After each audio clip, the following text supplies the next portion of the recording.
नमस्कार दोस्तों, स्वागत है आपका हमारे इस YouTube चैनल ज्ञान केंद्र में। मैं पवन कुमार आपका इस YouTube चैनल में स्वागत करता हूं।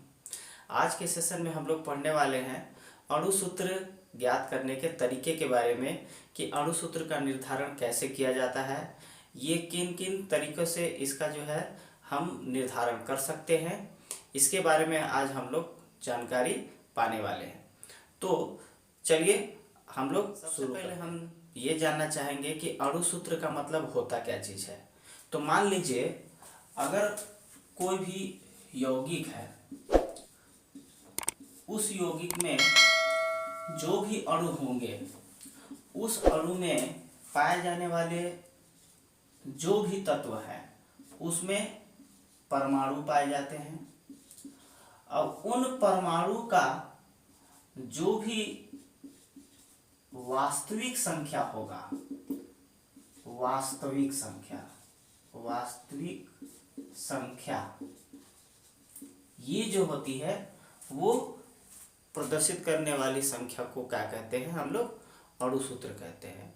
मतलब अगर मान लीजिए हमारे पास कोई यौगिक है और इस यौगिक में पाए जाने वाले अणु में जो भी तत्व पाए जाते हैं, उन तत्वों के जो भी परमाणु और परमाणुओं कुछ भी हो सकता है, ये जो है वास्तविक उसकी जो वास्तविक संख्या होती है, परमाणुओं की वास्तविक जो संख्या होती है, उसको दर्शाने वाले जो भी सूत्र होते हैं उसको हम कहते हैं अणु सूत्र।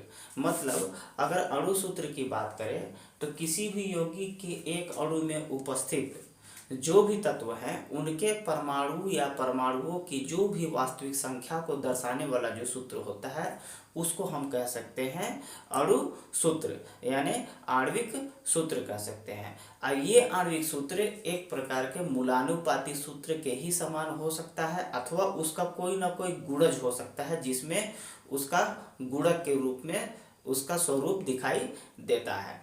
तो अणु सूत्र जो होता है वो अणु सूत्र को निकालने के लिए अगर उसकी बात की जाए तो अणु सूत्र निकालने के लिए हमको पहले क्या करना होता है, मूलानुपाती सूत्र की निर्माण की पहले विधि को जानना होता है।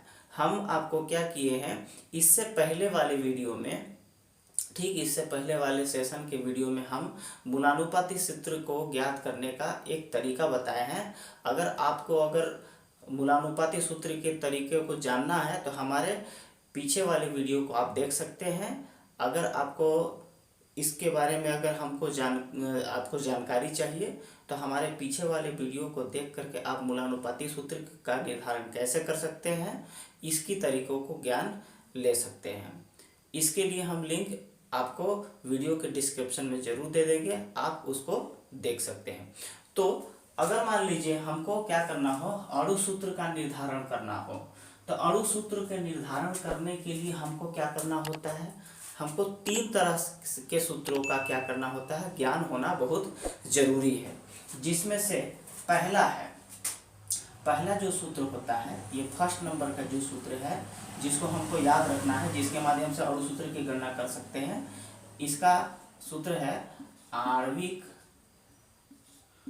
सूत्र बराबर मूलानुपाती सूत्र। इसको कोष्टक में करके यहाँ पे स्मॉल n, यानी कि कोई ना कोई संख्या होगा जो कि पूर्णांक संख्या होना चाहिए, कोई भी संख्या हो सकता है यहाँ पे। अब जरा देखिए, ये जो पहला सूत्र है ये है आणविक सूत्र को निर्धारण करने का सूत्र, जिसमें हमारे पास पता होना चाहिए उसको मूलानुपाती सूत्र, और n का मान हमको पता होना चाहिए। n का मान कोई ना कोई पूर्णांक संख्या हो सकता है और मूलानुपाती सूत्र जो हमको क्या करना होता है, पहले ज्ञात करना होता है अणु सूत्र निकालने से पहले। अब जरा देखिए, मान लीजिए हमारे पास मूलानुपाती सूत्र का जो है ज्ञान हो गया कि हमारा मूलानुपाती सूत्र क्या होता है, तो हमको n का मान निकालने के लिए इसके लिए भी एक नया सूत्र की आवश्यकता पड़ती है। इसका जो सूत्र होता है वो n बराबर होता है आणविक सूत्र द्रव्यमान और होता है मूलानुपाती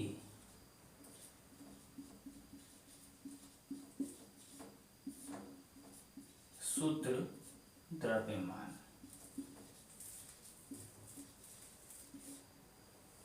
ये होता है मतलब द्रव्यमान। यहाँ पे जो बताया गया है n का मान निकालने के लिए, n का मान निकालने के लिए हमको क्या करना होता है, आणविक सूत्र द्रव्यमान की गणना करना होगा। ये आणविक सूत्र द्रव्यमान का जो भी गणना करेंगे उसको मूलानुपाती सूत्र द्रव्यमान की जो भी मान होगी उससे हमको क्या करना होगा, पहले भाग लेना होगा, तब कहीं जाकर के हमको क्या होता है, n का मान ज्ञात होता है।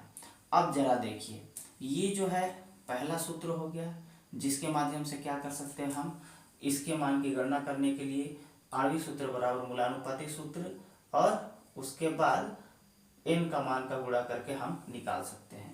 n का मान निकालने के लिए हमारे पास दो चीज होना चाहिए, आणविक सूत्र द्रव्यमान होना चाहिए और मूलानुपाती सूत्र द्रव्यमान होना चाहिए।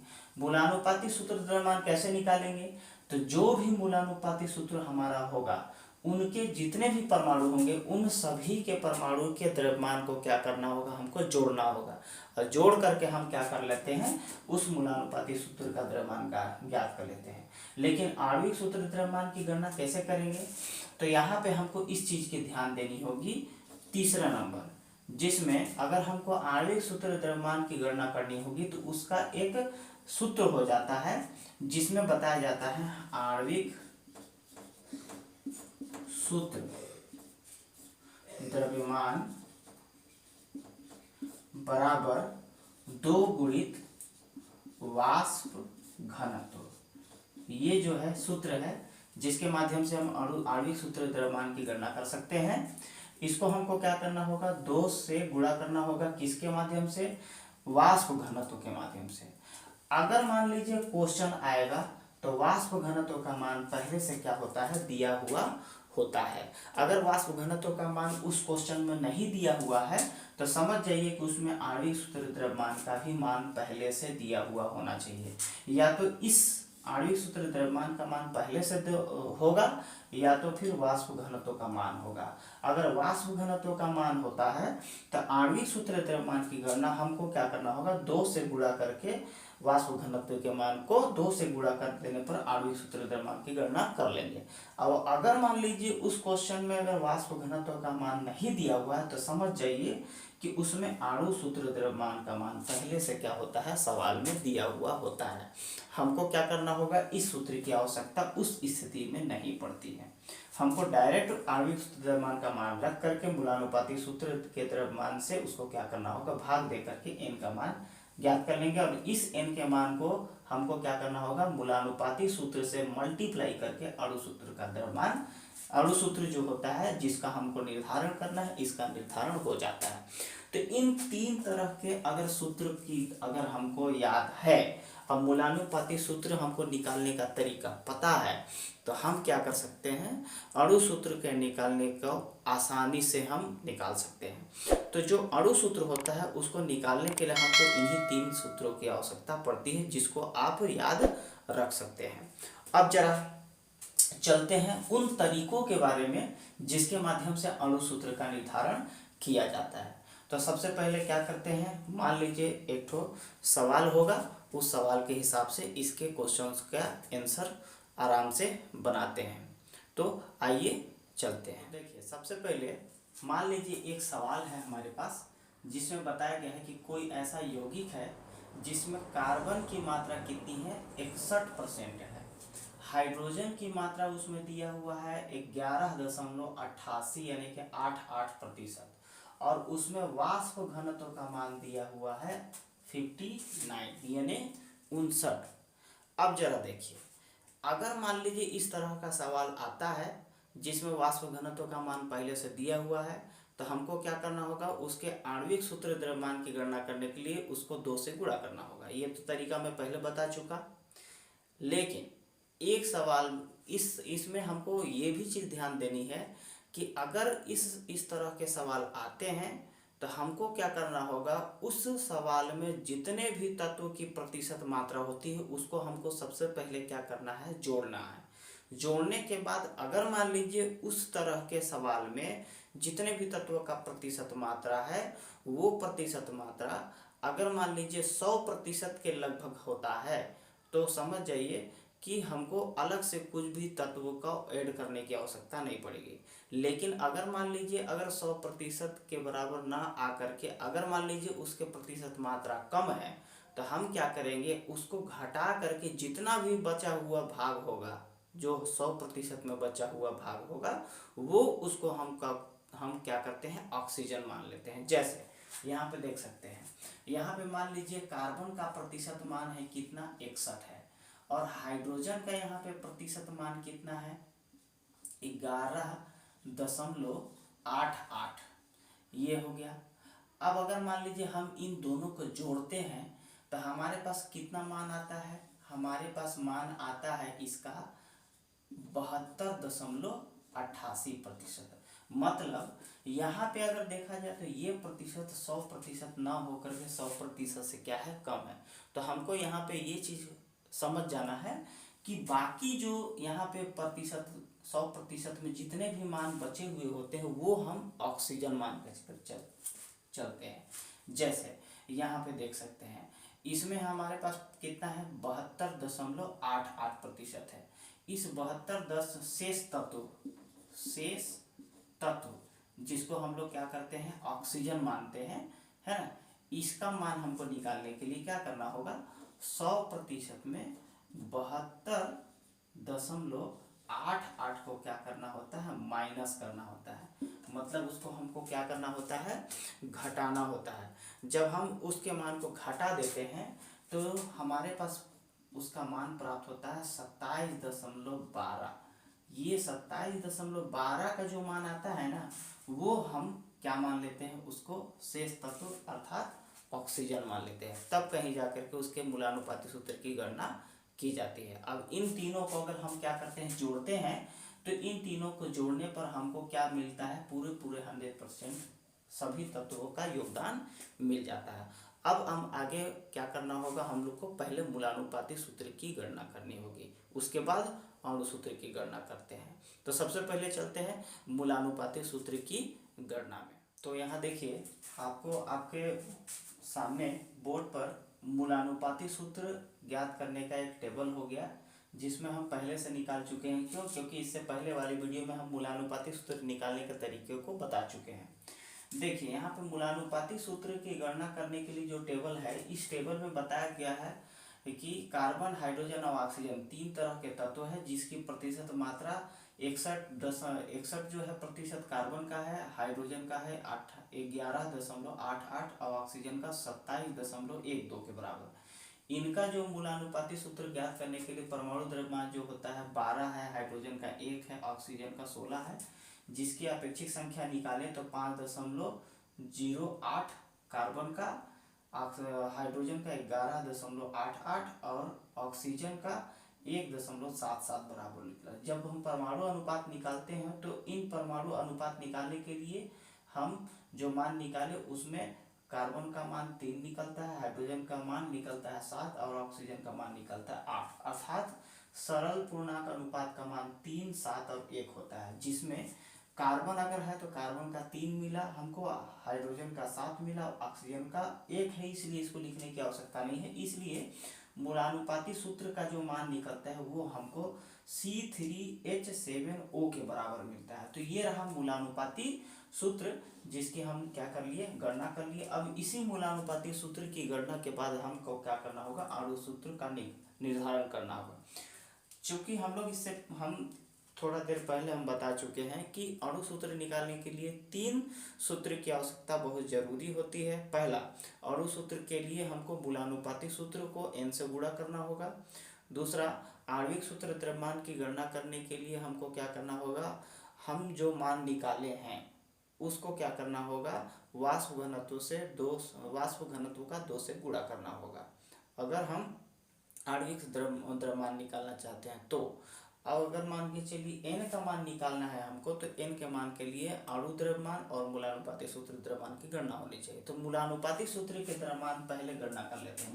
मान लो ये मूलानुपाती सूत्र की द्रव्यमान, ये मूलानुपाती समानुपाती सूत्र का द्रव्यमान। मान लीजिए हम इसका द्रव्यमान निकालेंगे, तो इसका द्रव्यमान कैसे निकालेंगे? तो देखिए यहाँ पे C का मान है कितना, 3 है, इसलिए हमको क्या करना होगा, C के मान में जो भी होगा इसके 3 से हमको क्या करना होगा, इसके परमाणु का द्रव्यमान का गुणा करना होगा। तो मान लीजिए कार्बन का परमाणु द्रव्यमान होता है कितना, 12, इसको 3 से गुणा करेंगे। अब हाइड्रोजन का जो होता है संख्या में कितना है, 7 है। अब इसका जो द्रव्यमान होता है परमाणु द्रव्यमान वो होता है 1, इसलिए इसको 1 से मल्टीप्लाई करेंगे, फिर प्लस करके क्या करेंगे, ऑक्सीजन जो है संख्या में कितना है, 1 है, और इसका परमाणु द्रव्यमान होता है कितना, इसका जो परमाणु द्रव्यमान होता है वो होता है 16। तो ये हुआ। अब हमको क्या करना होगा, इसको तीनों को मल्टीप्लाई करना होगा। 12 को हम 3 से मल्टीप्लाई करेंगे, आ जाएगा 36, 7 को 1 से करेंगे तो 7, और प्लस 16 को 1 से करेंगे तो हो जाएगा 16। अब हमको क्या करना होगा, तीनों को आपस में जोड़ना होगा। तो हम 6 7 6 13, 13 6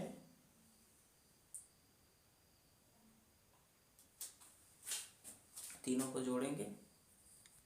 तीनों को जोड़ने पर यहाँ पर आ जाता है हमारा मान 59, यानी मूलानुपाती सूत्र के द्रव्यमान का मान आता है 59।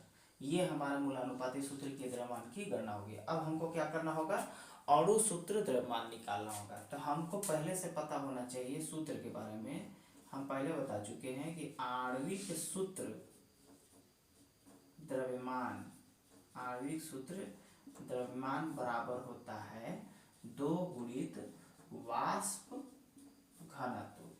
यानी अगर मान लीजिए हमारे पास वाष्प घनत्व का मान पहले से है तो हमको क्या करना होगा, उसको 2 से गुणा करना होगा। तो वाष्प घनत्व का मान पहले से दिया हुआ है कितना, 59, जिसके मान को निकालते हैं तो टोटल निकलता है 118, यानी अणु सूत्र द्रव्यमान का मान कितना है, 118। अब हमको क्या करना होगा, n की गणना करनी होगी। तो n की गणना करने के लिए हमको पहले से पता होता है कि उसका सूत्र क्या होता है। उसका सूत्र होता है आणविक सूत्र द्रव्यमान, आणविक सूत्र द्रव्यमान, और यहाँ पे हो जाएगा मूलानुपाती सूत्र द्रव्यमान। ये रहा। हमको क्या करना होगा, इसको भाग देना होगा। तो हमको क्या करना होगा, आणविक सूत्र द्रव्यमान का मान कितना निकला, 118, और मूलानुपाती सूत्र का जो द्रव्यमान है वो कितना है, 59। दोनों को क्या किए, भाग किए, तो मान कितना निकला, 2 निकला। मतलब इन दोनों को भाग देने पर n का मान कितना हमारा प्राप्त हुआ, 2। अब हमको क्या करना होगा, अणु सूत्र निकालने के लिए जो मूलानुपाती सूत्र है उसमें n का मल्टीप्लाई कर देंगे। तो हमको सूत्र लिखना होगा, आणविक सूत्र बराबर मूलानुपाती सूत्र, मूलानुपाती सूत्र मल्टीप्लाई n, यानी कि मूलानुपाती सूत्र जो है वो उसमें हमको क्या करना होगा, मल्टीप्लाई करना होगा। ये जो मल्टीप्लाई है, ये मल्टीप्लाई कैसे करेंगे, तो हमको क्या करना होगा, यहाँ पे लिख देता हूँ मैं। ये देखिए, जिसे मान लीजिए मूलानुपाती सूत्र है C3H7O, इसको हमको क्या करना होगा, n के मान से, n का मान कितना निकला, 2, हमको क्या करना होगा, 2 से मल्टीप्लाई कर देंगे। तो हमारा क्या मान निकलेगा, हमारा जो मान निकलेगा वो इस प्रकार से होगा। मान लीजिए यहाँ पे हम ऊपर में लिख देते हैं। देखिए, मान लीजिए यहाँ पे हम लिखते हैं अणु सूत्र जो होता है वो मूलानुपाती सूत्र को n से मल्टीप्लाई करना है। तो मान लीजिए मूलानुपाती सूत्र है C3H7O, तो इसको हमको क्या करना होगा, 2 से मल्टीप्लाई करना है। क्यों, क्योंकि 2 का मान जो है वो n का मान होता है। तो यहाँ पे C3 है तो 2 से मल्टीप्लाई करके हमको मान मिलेगा तो 6 मिल जाएगा। और फिर CH7 जो है यहाँ पे, उसको 2 से मल्टीप्लाई करेंगे तो ये हो जाएगा 14, और O को 2 से मल्टीप्लाई करेंगे तो हो जाएगा O2। इस तरीके से देखिए, यहाँ पे जो अणु सूत्र का मान है वो हमारा निकला C6H14O2। ये जो है अणु सूत्र हो गया, ये हो गया अणु सूत्र। तो इस प्रकार से हम क्या कर सकते हैं, मूलानुपाती सूत्र की गणना के माध्यम से हम उसमें आगे चल करके अणु सूत्र की गणना कर सकते हैं। तो इस प्रकार से आज के सेशन में हम आपको अणु सूत्र का निर्धारण कैसे करते हैं इसके बारे में जानकारी प्राप्त किए, और इसी के बाद हम लोग क्या करेंगे, किसी नए टॉपिक के साथ उपस्थित होंगे। तब तक के लिए धन्यवाद, नमस्कार।